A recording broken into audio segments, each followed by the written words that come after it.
അമേരിക്കയുടെ താൽക്കാലിക വെടിനിർത്തൽ പ്രഖ്യാപനം തള്ളി ഇറാൻ. ട്രംപിന്റേത് സമയം നേടാനുള്ള തന്ത്രം. ഒത്തുതീർപ്പ് ചർച്ചകൾ നടക്കുന്നില്ല. യുദ്ധം തുടങ്ങിവെച്ചത് ഇറാനല്ലെന്നും യുദ്ധം അവസാനിപ്പിക്കില്ലെന്നും വിശദീകരണം.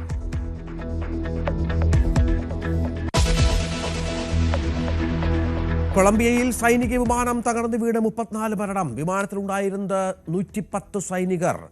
അപകടം പെറു അതിർത്തിക്ക് സമീപം.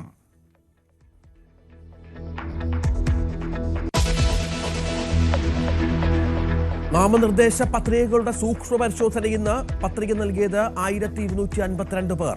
കൂടുതൽ പേർ പത്രിക നൽകിയത് കൊടുവള്ളി മണ്ഡലത്തിൽ. വ്യാഴാഴ്ച വരെ പിൻവലിക്കാം.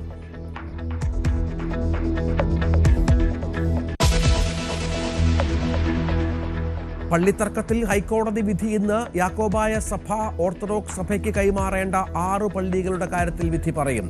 തർക്കപരിഹാരത്തിനുള്ള നിർദ്ദേശങ്ങൾ മുന്നോട്ട് വെക്കാനും കോടതി.